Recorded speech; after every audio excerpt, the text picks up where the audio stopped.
Hello folks, and welcome to another edition of Bluffers to Buffers. I'm Bob. And I'm Ben. Hi Ben. Hi Bob, you alright? I'm alright. Good. Right, hang on, I've got my production notes here, look. You come prepared again. I've written my production notes. A scruffle of paper. So in this episode, Bob, we're going to be looking at the plans for the upper level, because you've not actually seen them yet, have you? Exciting times. Due to COVID, I've not seen anything. No, that's right. And we're also going to be looking at how I've linked to the old track that we had into a bit of the new. We're going to test the track, and you're going to get a lap of the layout as it stands now. Nice. So, do you know what? I've seen other more professional YouTube channelists do their subscribe to us bit at the beginning because people haven't got bored and turned off. Well, that might be something worth doing So then, they've probably already now turned off. But right. If you haven't turned off, like, comment and subscribe. Yeah, you should ask because you sound more like... I sound more professional? More professional. Hi! More genuine, more emotional. Okay. Well, guys, if you would like to comment and subscribe, we do like it, especially the comments, because Ben reads them to me when I get to work in the morning. Yeah. And it makes me smile. Yeah. And what is that in today's world? If you can't smile, Bob, what have you got? Exactly. And also you can click a little thing that gives you a little notification so that whenever we upload a new video, it'll be all up in your box. You can ignore it. Yeah.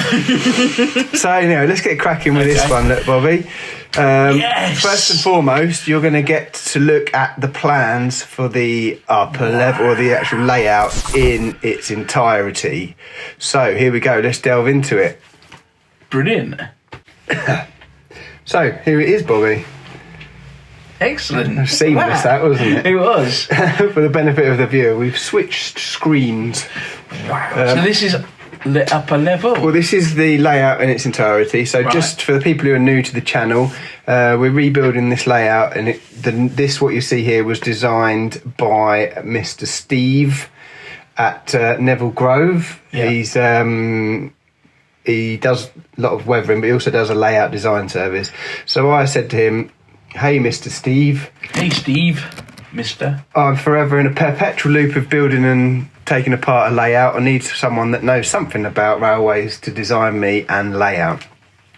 So he designs the layout for you, great, but for a little extra charge he produces what's called a general arrangement, Bobby, and that's what this here is. It's a general arrangement. I think that's right. It's a GA drawing anyway. Would that be a general arrangement of buildings and stuff? So this is just his idea or his thoughts on how our layout will sort of pan out. So up until now, this is the area here that we've been working on. So such a small bit. No, it's terrible, isn't it? So the platforms you see of West Crowtham and the retaining wall, that bit's there. Yeah. Pay attention to the pointy bit, not there. Maybe I should that bit. There we go. The flame. And this is the girder bridge, or trestle bridge, or whatever you want to call it, that we've just started working on. But from there, it goes crazy, as you can see. There's an awful lot more. Yeah. So we got that. That's the lower station, and obviously before all this, all I kept saying to you was, I want a station, I want platforms. Well, I've now got 1 million of them. So if you can imagine. This line here is the one that splits off and goes up the gradient, which is under the layout here, pops its head up here. Although I'm undecided, I might keep that hidden, I might not, I don't know, maybe I might not yet. And then it comes up the back here, and that's our original, that was the board from before.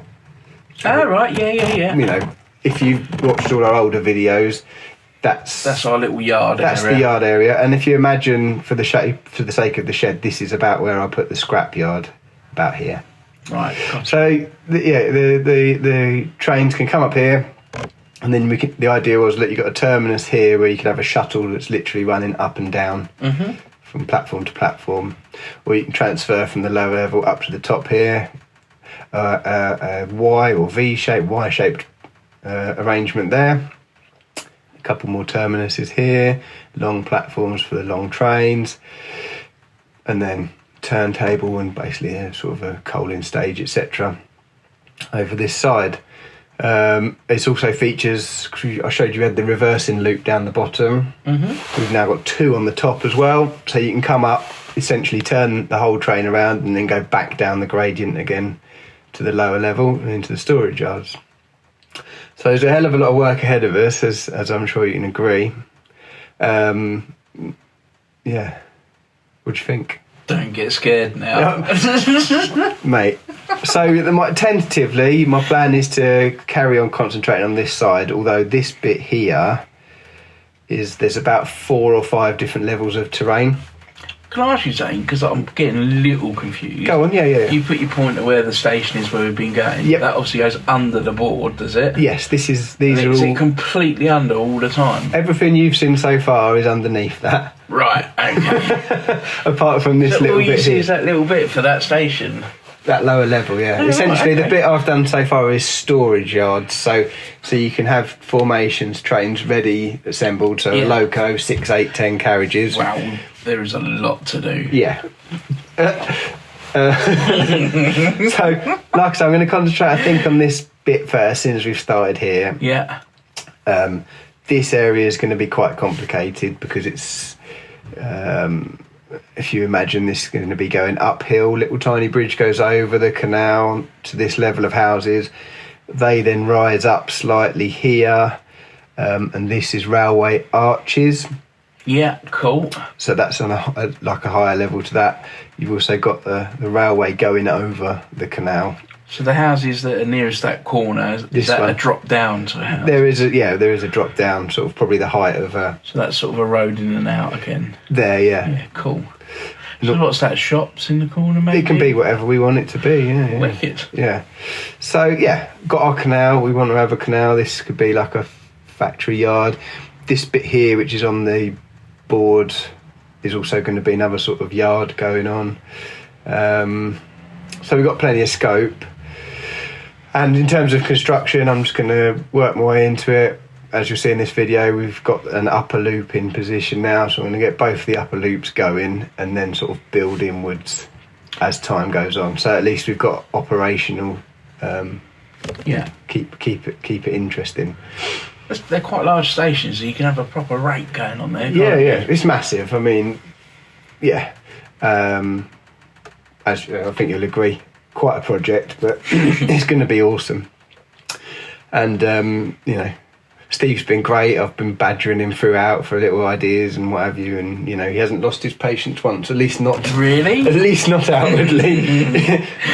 Enjoys a text messaging. Yeah, well, he's got no choice now because I've outed him and I've named and shamed him. So he's got to be nice to me now. Yeah, fair play. So anyway, that's that. Thanks, Steve. Yeah. Thanks for everything, Steve. So yeah. Wicked. Are you excited? I'm very excited. Have you got all the track? You got enough track? Got all the track now, yeah. So, should we move on to our next bit? You got any questions, or is that you like? No, just I'm scared for you. Thanks, mate. But not in a bad way. Yeah. Bit like before you do something exciting, that kind of scared for you. Yeah. It's nice to know we've only just done that tiny bit. Yeah, I know. All that work is just that bit. But we have also got. In theory, that bit on the left-hand side, that's done, isn't it? This bit here is done, yeah. Done, Okay. diddly done. We've just got to lap the track into the 2 sections of track which are already there. But as you'll see shortly, we're already on top of that. Really? So shall we move on to the next section? Yes, let's Miranda on over. Okay. Look at that, seamless. Seamless. So this is the old section there that I was telling you about, and what we need to do is loop the new bit of track into what was the old main line that ran up the back. Remember we had the retaining wall that ran up the back there? Yeah. This is the chaos that was look at that. Now that is pants down.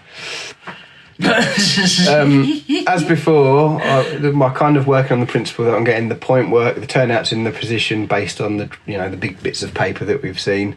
Once they're in position, we can then join the track up without too much worry about it being in the wrong place.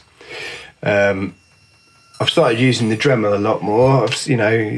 I had to cut track in. Cut track. It just you get so much neater, and it saves time because when you use the track cutters.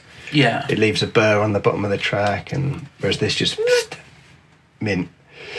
What are you doing there? It's got to scrape it, or it's got to come up because the curve is starting a bit further back down the track there because we want it not to be too tight. Oh, sad times. Yeah. Just a bit of scraping going on there. Trusty scraping. Don't slip. That's just such an unorthodox way of doing it. Scraping. The problem is, but I'm trying to do it so it can be seen on the camera. Why is there no video updates? Ben's chopped his hand off. Speaking of which, Bob, you mentioned earlier on that you wanted to talk about your KFC crisps. I thought we'd get that in now. I bought some because I don't actually like KFC, shock horror. Yeah. But I thought, well, maybe the crisps will be a sensation. Yeah. They weren't. I can't say I'm surprised. And probably a lot of people were going to be like, probably don't even care actually. But if they were together, they'd be like, no, they're really good. You can't whack. Sorry, as far as I'm concerned, classic cheese and onion. Both of which, Bob, interestingly, are available to buy on Amazon. On Amazon? Yeah. Really? Yeah. I tell you what, I had sweet chilli ones this morning just for lunch. Yeah. And for the first time ever, I found them a bit too spicy. Oh, blimey. That's not like me at all. No, it's not, is it? If you see there, I've offset the... Cut one shorter than the other. Yeah, so when we bend the track round, I haven't actually focused in on it in this video because I forgot to film it, but I will in a future video. It just makes the transition from curved to straight better, smoother. Smoother? Yeah. But we'll cover that in a future video. So what I'm using is a third radius curve as a guide. So this isn't straight track that you've bent yourself? I will fit flexi track, right. Code 100 here, but most of the rest of the top level is code 75 for reasons that will become just because. Yeah. Because why not? Have you found, obviously you're making up baseboards all the time. Yeah. How easy is it to get them exactly level? Because I guess that's quite important, is it not? It is quite important, and some are more exactly level than others. Have you had much movement over the temperature? Yeah, there is movement in the shed because it's a wooden shed. It's well insulated, but there is movement. So I kind of engineer an amount of tolerance. And with all of this, just to further complicate it, I will probably be moving house in a few years' time. So I've kind of constructed it in a way that I know I'm going to be able to take it apart without too much heartache. Because obviously that'd be priority number one when you move to get the railway back up and running. Yeah, and having a suitable... So that's the end of that. We've literally come to the end of that. But, okay. What's this you bought?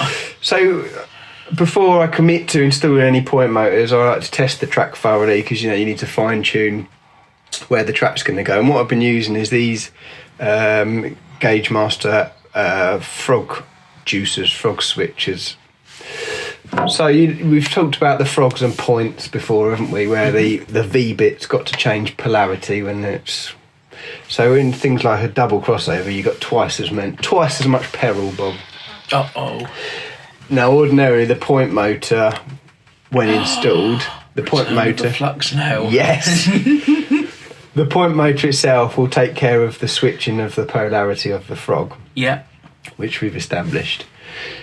But because this is only mocking up to get it all so I'm happy with it and it's not going to need ripping up and starting again, we need to be able to switch those frogs somehow. And without the point motor in there, we need something. So I've bought these frog juicers, frog switches from Gaugemaster, whatever you want to call them. And I've got it so they just...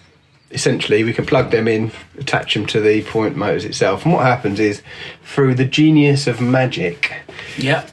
When a loco or something hits that frog, if it detects a short, it automatically switches the polarity of it.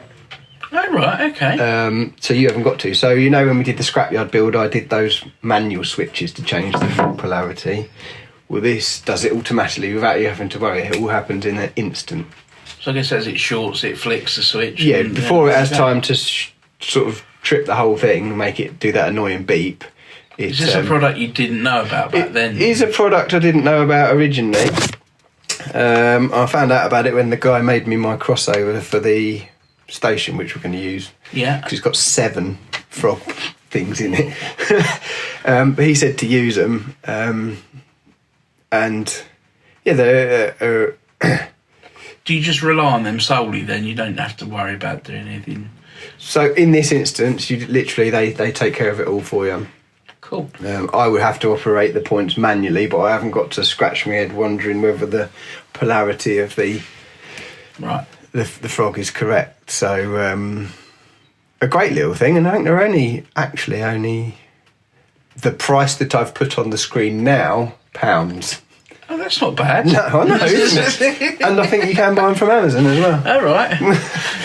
Other outlets are available. Literally, Amazon. We were discussing if you can buy anything from Amazon. You actually can, and in the interest of transparency, if you were to go on Amazon and buy those frog juicers, or KFC flavoured crisps, or if you're sensible, cheese and onion flavoured crisps, sweet chilli, based on the links that we've put on here, we get some money. Do you? Yeah. Wicked.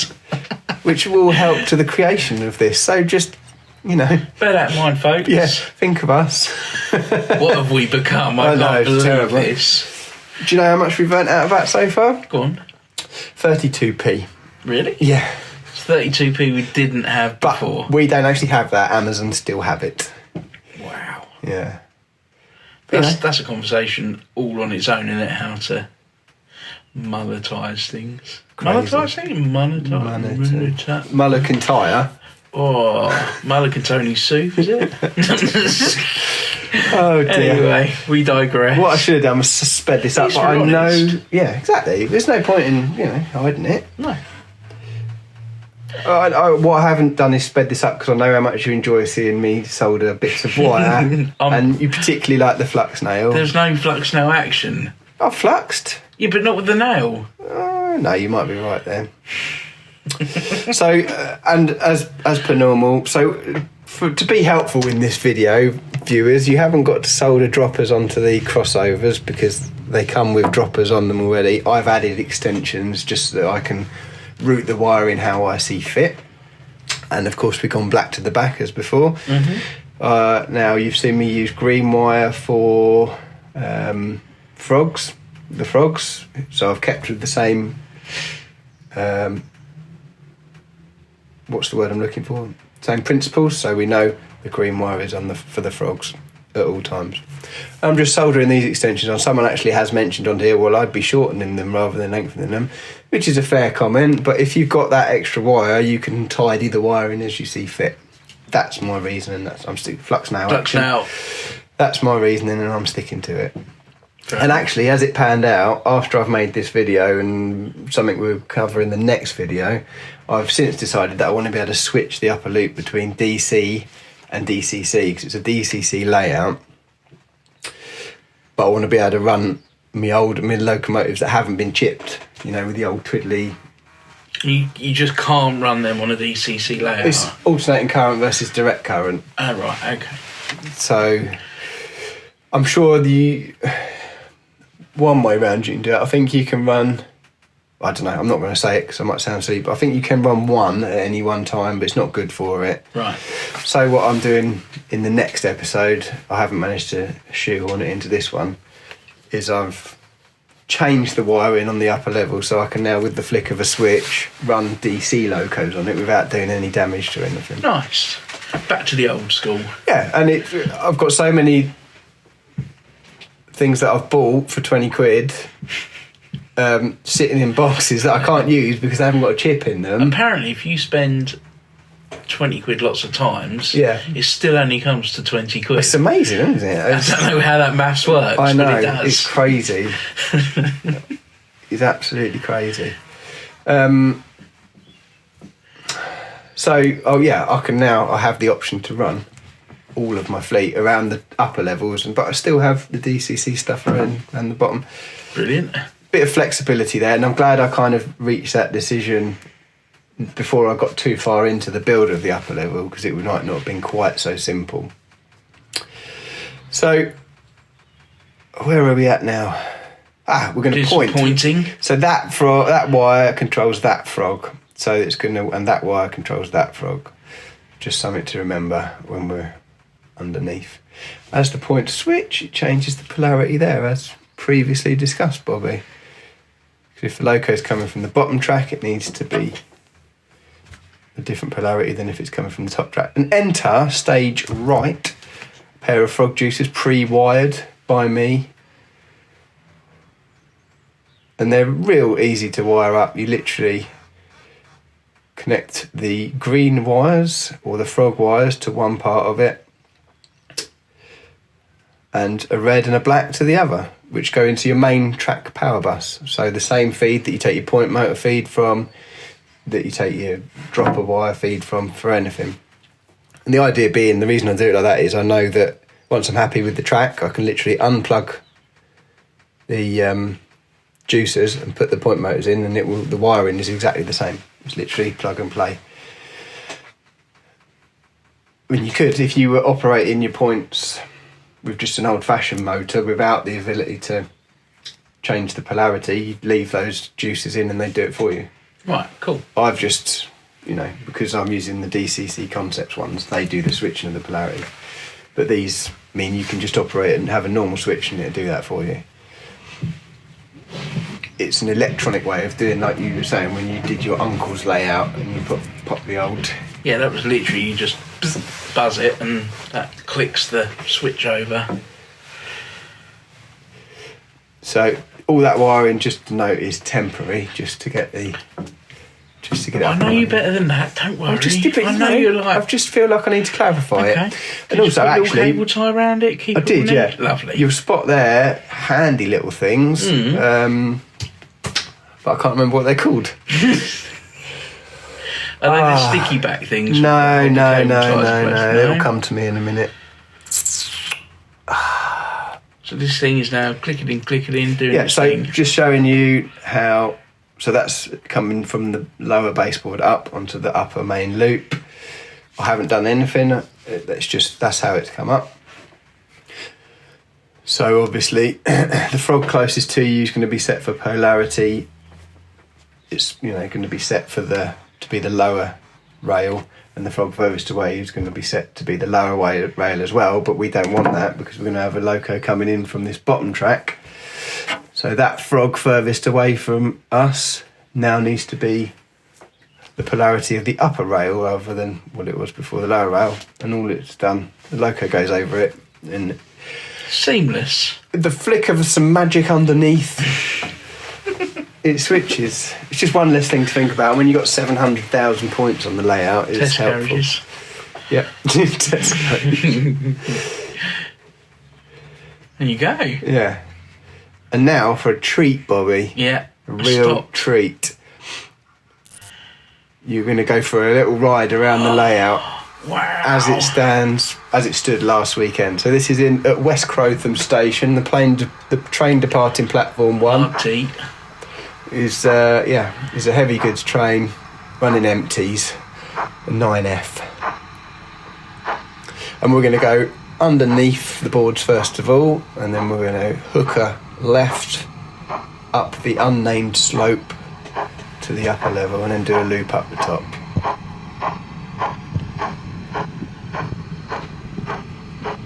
Temporary back seam put in there just for pictures. Yeah, nice. I've used plywood there, it doesn't bend very well, the other side snaps, so I need to change my backing.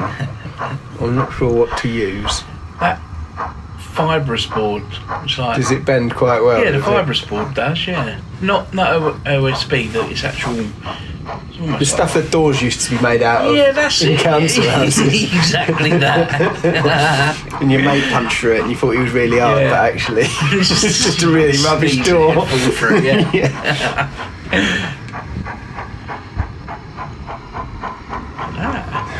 Still trying to think of what them things are called.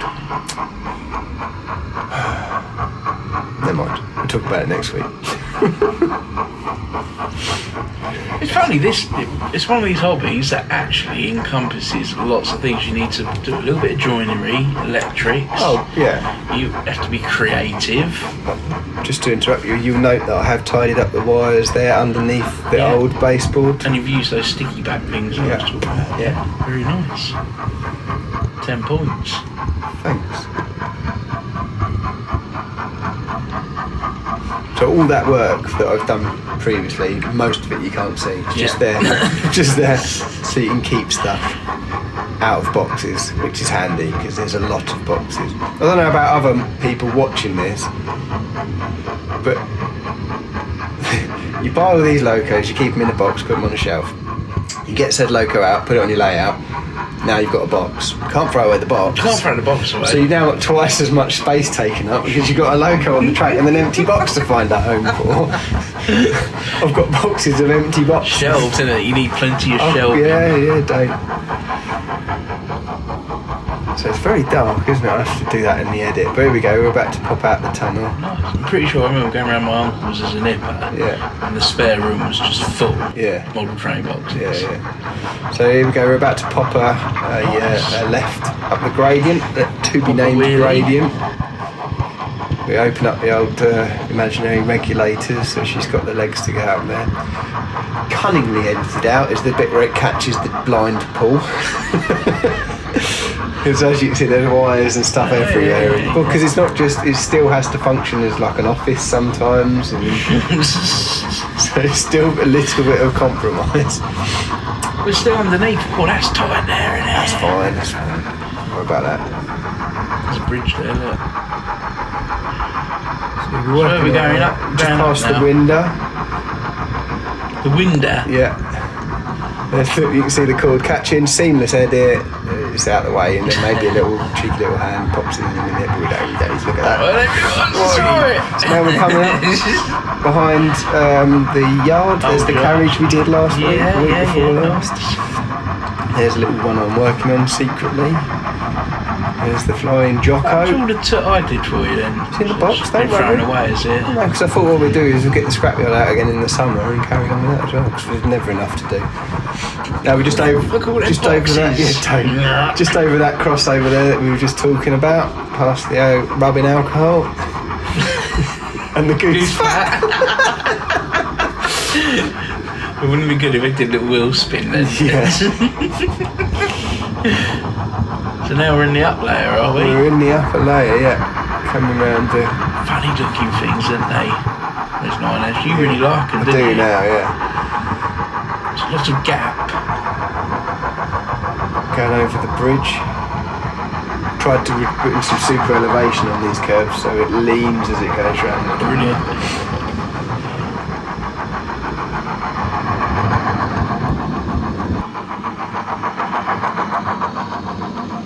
Deltic. Yeah.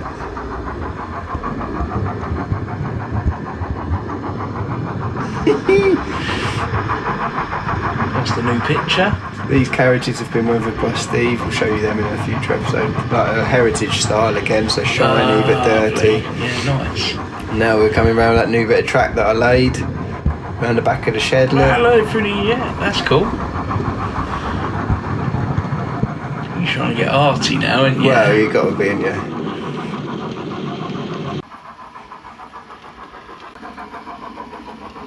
Carriage again, look. Are you loving this or what? It's great, isn't it?